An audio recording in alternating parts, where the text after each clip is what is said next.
What's up, everybody? It's your friend Fast Feet Freddy coming to you with another video. Before we get into it, please remember to like and subscribe for your chance to dance with Patrick Swayze. And with that, we are talking about the real reason that the Colorado State Rams ain't ready for Coach Prime and the Colorado Buffaloes. But before we get into this tasty morsel, help me give a quick shout out, all you bandwagon buffs, to that boy over at TLP Sports Club. Thank you, brother, for all the love and support that you've been sending this way. I want to send it right on back to you. You guys, if you haven't subscribed to his channel right now, make it a mission to go check him out and to subscribe to his channel. Also want to give a shout out to my boy over at Vibe Season Sports. The dude is a wizard when it comes to those graphics, and his content is bar none. High quality stuff that dude is putting out. I encourage you to go visit his channel, subscribe, mash that button down as hard as you can. I'm telling you, me and him got something coming out. Y'all be on the lookout for that. With that, we're getting back into it. Let's go. So if you've been following this series, you know that we've already tackled TCU and we've already tackled Nebraska. So Colorado State's head coach is Jay Norvell, and he came from Nevada. Now, Jay Norvell was the coach last year, and he was 3-9. Okay, but Colorado State actually has a good head coach, man. Jay Norvell is a baller. He played for the Broncos. He played for the Chicago Bears as a DB and a linebacker in the NFL. Okay, Jay, I see you, boy.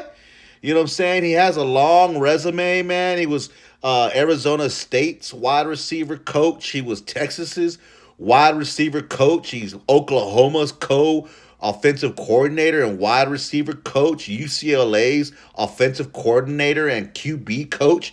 And he was also Nebraska's offensive coordinator. Digging deeper into who the head coach was, I found that Jay Norvell is a baller. He's a dog, boy. So Colorado State, you got you a good coach, man. But the problem is, man, okay? The problem is just the level of talent. You know what I'm saying? Like, if Coach Prime didn't have the Prime effect, man, if he wasn't Coach Prime, he wouldn't be able to get those kind of players to come up to Colorado to play, man. And that's really the problem that Colorado has had for several years, is that they weren't able to get the level of player up there to come and play in Colorado that they needed to. And Jay Norvell is going to have that issue, because I'm going to show you this list here of 2023 recruits that they have. And I'm also going to show you the 2023 recruits for the Colorado Buffaloes. You're going to see a huge difference in the level of talent, the stars, even the ones that are three. If you're comparing 3-star to 3-star, you just look at the picture. You just look at the picture of the Colorado Buffalo recruit that's a 3-star, and you're like, he just kind of looks different. You know what I'm saying?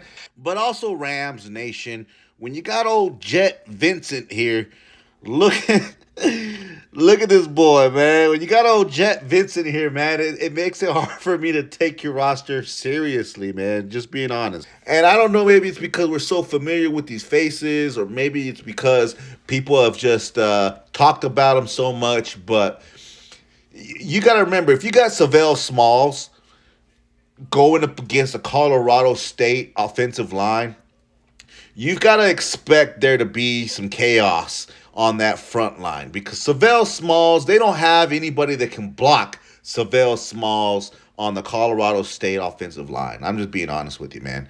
They don't have anybody that can really handle Derek McClendon. They don't have anybody that can handle J.J. Hawkins. They don't have anybody that can handle Moy Kennedy at linebacker. I mean, I can go on and on. I'm not even talking about your 5-star players for Colorado, Travis Hunter and Cormani McClain on that defense.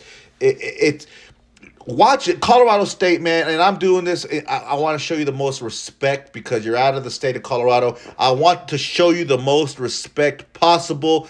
But damn, if the Colorado Buffaloes come out of that TCU game and Nebraska game undefeated, boy, and y'all got to come up to Folsom Field, boy, I don't know what to tell you, man, other than you got a good head coach. Okay? So this video ain't gonna be very it's not gonna be very long, man. So let me go ahead and move on, okay? Because it looks like Jay Norvell is going to be calling plays, right? He's going to be the offensive coordinator. He's been an offensive coordinator. Your defensive coordinator is Freddie Banks. He comes to you out of Montana State last year. Resume's not as long as Jay's, but he's the defensive coordinator, first year defensive coordinator for the Colorado State Rams. He has to go up against Sean Lewis and that potent offense that he runs. And I can only imagine what Freddie Banks is thinking coming the week 3 when he's got to face Sheduer Sanders and Travis Hunter and Jimmy Horn Jr. and Alton McCaskill and all those boys, Dylan Edwards and all them, because being up in Folsom Field against them boys is going to be tough to handle. I don't know how else to spit it, but it's going to be lopsided. And I'm not trying to be disrespectful. Like I said, I'm not trying to be disrespectful. I'm spitting facts. You know what I'm saying? Spitting facts. That's what I do. Fast Feet Freddy spitting facts. So much love to them, Jay Norvell and all that whole team. But it's not going to look good, especially like I said, if they come out of there 2-0. You know what I mean? So this video really turns more into the Colorado Buffaloes possibly being 3-0 coming out of this Colorado State game and going into Oregon the next week. And I'm not trying to jump too far ahead, but if you've been following the series of the real reason why, then you would see that the Colorado Buffaloes could possibly be 3-0 going into that Oregon game. And I know there's a lot of haters out there. And guess what, haters? I don't make these videos for you. I make them to make you mad because that brings me joy. But I make these videos for the true college football lovers, and I make these videos for the Colorado Buffaloes and Coach Prime lovers. You know what I'm saying? So if I hurt your feelings, guess what? I don't care.